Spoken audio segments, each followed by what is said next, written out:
Hello, my amazing tribe. I'm excited to connect with you through this video.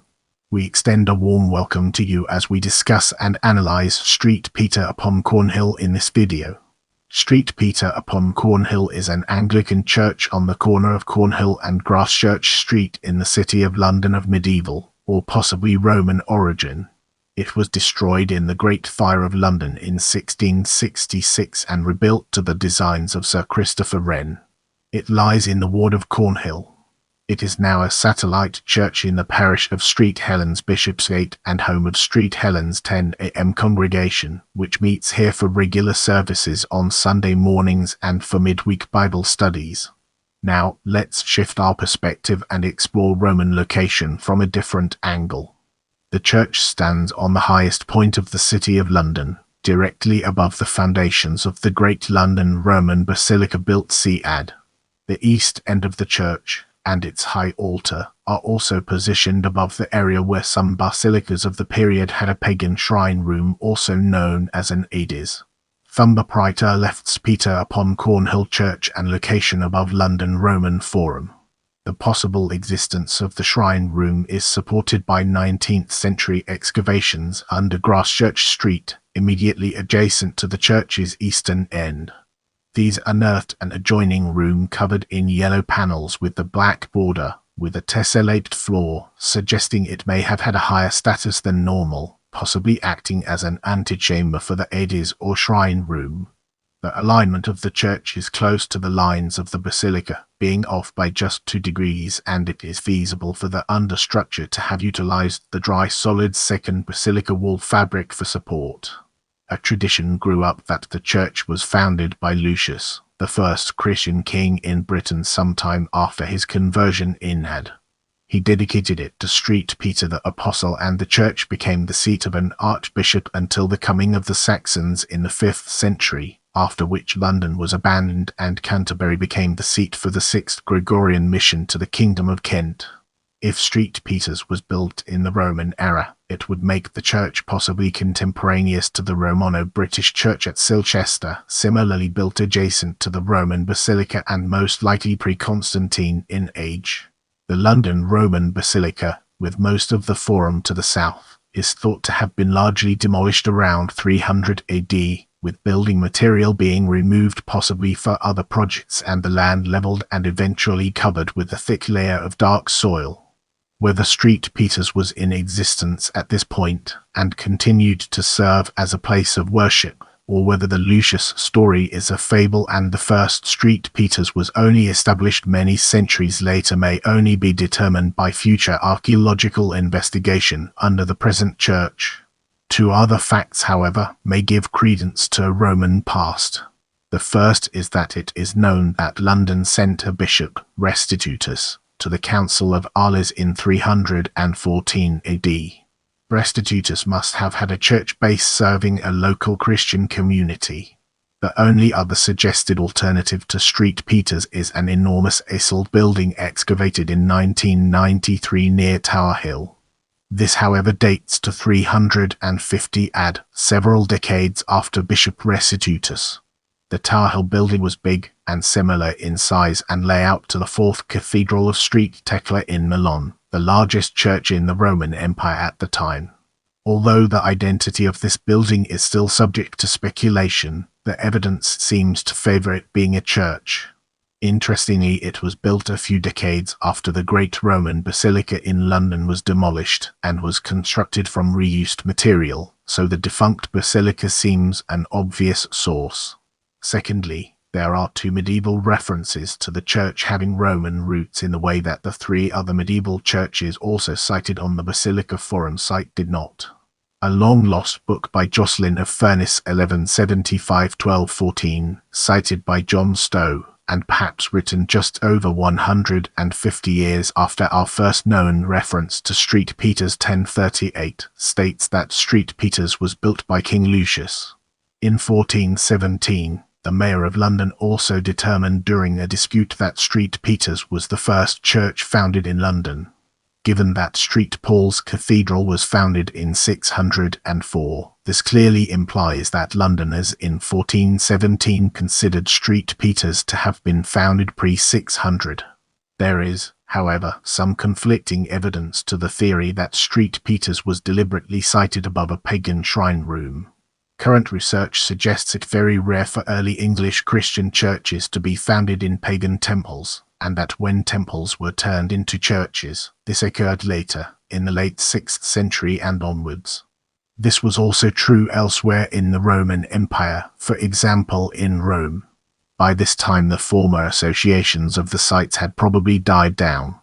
Nonetheless, there is precedent for early Christian churches and cathedrals to be built over Roman imperial structures and also on hills and geographic high points. Shortly after the London Basilica was demolished, the Emperor Constantine authorized new major church buildings in Rome, including St John's Lateran on the Lateran Hill AD 313 and St Peter's on the Vatican Hill AD 318. As we embark on the next leg of our journey, let's unpack the layers of King Lucius' plaque and examine its core elements. The London historian John Stowe, writing at the end of the 16th century, reported there remaineth in this church a table wherein is written, I know not by what authority, but of a late hand, that King Lucius founded the same church to be an archbishop's see metropolitan, and chief church of his kingdom, and that it so endured for 400 years. The table tablet seen by Stowe was destroyed when the medieval church was burnt in the Great Fire of London, but before this time a number of writers had recorded what it said.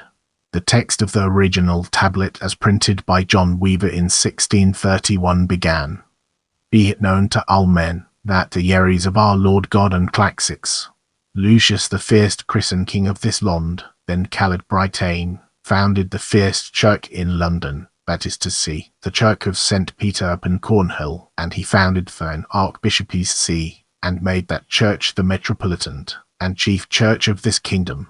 A replacement, in the form of an inscribed brass plate, was set up after the Great Fire and still hangs in the church vestry. The text of the brass plate has been printed several times, for example by George Godwin in 1839, and an engraving of it was included in Robert Wilkinson's Londonette Illustrator. In the next portion, we'll be immersing ourselves in the realm of medieval church and examining its broader implications. Regardless of the Lucius connection, St Peter's is clearly one of the earliest churches in London. The date of the medieval church is uncertain, but the first definitive reference was around 1038, when Offric II, Bishop of Elmham, left a messuage a dwelling with adjacent buildings and land in his will to St Peter Binnen London, St Peter in London. In 1156 it is mentioned in a charter of Henry II. By 1226 it was of sufficient importance to have 3 chaplains. They were referred to as co-conspirators in the somewhat gruesome murder of a deacon of St Peter's, Amis, who had been stabbed to death by the vicar of St Paul's, London. A list of vicars in the church records the first known appointment as one John de Cabanisig in 1263, with the patronage being claimed by Pope Urban IV for long voyance. In 1444 a horse emil was given to St Peter's. The bells of St Peter are mentioned in 1552, when a bell foundry in Aldgate was asked to cast a new bell. Get ready to uncover the mysteries surrounding medieval school and scriptorium as we navigate its intriguing terrain. In addition to its early foundation, St Peter's was clearly an important church in London. In 1447 Parliament under Henry VI ordained that it should host one of the 4 parochial schools in London. The other schools included the cathedral schools of St Paul's and Westminster. It also possessed a fine and ancient library and scriptorium, in use up to circa 1548. Sir John Crosby died 1475, left money for the repairing of the library in his will. It also contained a manuscript copy of the St Jerome Vulgate that was written there in 1290. However, this adjoining library is no longer extant and its exact location is not certain. Brace yourself for an in-depth analysis as we navigate through present building and its far-reaching implications. Thumb uprighter from Gracechurch Street, with its imposing stilobate or column-based thumb upright interior looking east. The medieval church was badly damaged in the Great Fire of London in 1666. The parish tried to patch it up, but between 1677 and 1684 it was rebuilt to a design by Christopher Wren at a cost of £5,647 sterling. The new church was 10 foot shorter than its predecessor, the eastern end of the site having been given up to widen Gracechurch Street.